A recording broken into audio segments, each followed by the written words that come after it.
Good evening. What happened inside a federal courtroom has now placed the United States on a path that cannot be delayed, negotiated, or ignored. This is not speculation. This is not political theater. A federal judge has taken an action that immediately changed the national timeline. While a criminal trial was still active, the court formally transmitted impeachment-related evidence to Congress. That single procedural step triggered a countdown. Tonight, Washington is not reacting to rumors.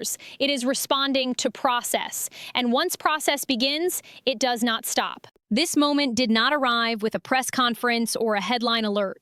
It arrived through a judicial order, a written record, filed, signed, and transmitted. That distinction matters because courts do not speak casually. They document, they certify, they preserve. When a federal judge acts this way, it signals that delay is no longer acceptable. From this point forward, every institution involved is bound by obligation, not discretion. The turning point occurred after repeated warnings from the bench. The president's legal team was removed from the courtroom by federal marshals after the court determined that sworn statements were materially false. That alone would have been extraordinary.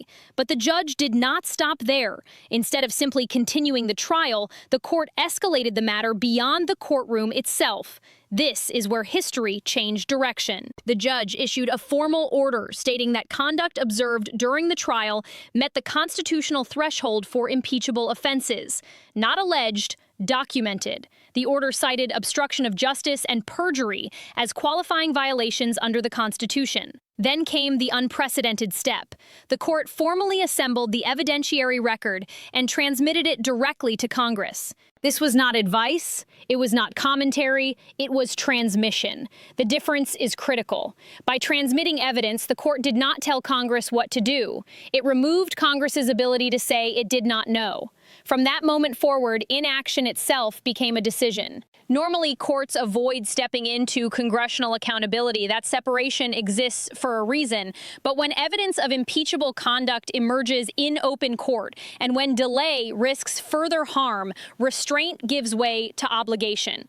This was not judicial overreach. It was constitutional necessity. According to court officials, the materials sent to Congress were comprehensive. They included sworn transcripts documenting false statements. They included records contradicting testimony. They included communications showing defiance of court authority.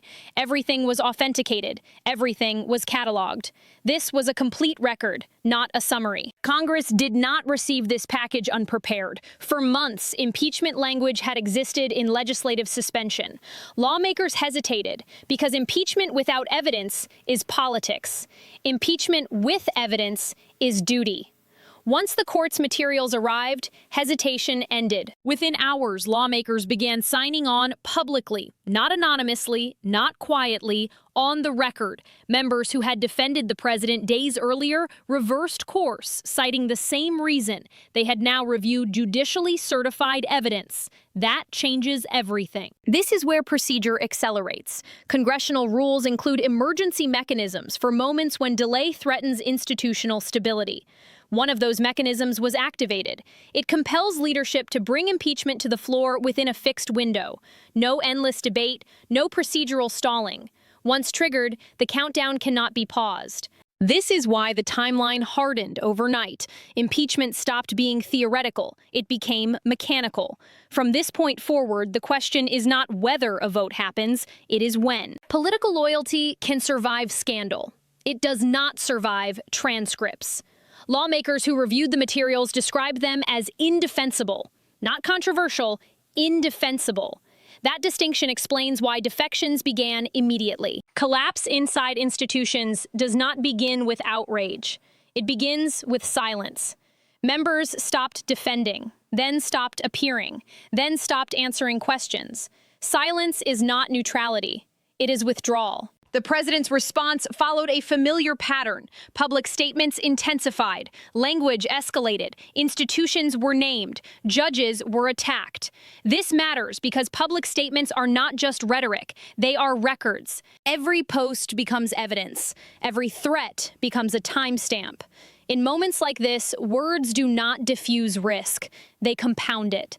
This is why agencies responded immediately. Washington does not deploy security for optics. Security posture changed because threat assessment changed. When judicial escalation, political instability, and public incitement intersect, protocol takes over. This is preparation, not panic. Beyond impeachment, another constitutional mechanism exists for moments when presidential conduct raises immediate concerns. Its presence alone signals seriousness. The fact that conversations are happening at all tells us institutions are no longer assuming normal conditions. They are planning contingencies. Once the House acts, the process becomes automatic. A Senate trial is mandatory. Evidence transmitted by the court will be presented under oath. This is not a media cycle. It is a legal proceeding. Some argue survival is possible, numerically perhaps, but authority does not survive exposure unchanged. A presidency under impeachment, facing judicial evidence, governs without leverage. Power requires consent. Consent erodes when trust collapses. International observers are watching carefully. Markets respond to certainty. Allies respond to stability. Domestic constitutional crises do not remain domestic. They ripple outward. History has seen impeachment before. What it has not seen is a judicially triggered countdown. This is not politics catching up. It is procedure overtaking denial. Delay has always been the survival strategy. That strategy failed the moment evidence moved faster than politics.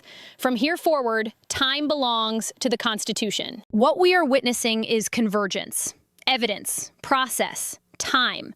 When those align, outcomes become difficult to avoid. A federal judge did not decide the outcome. He removed the delay. Once delay disappears, accountability follows. The countdown is real, and it has already begun.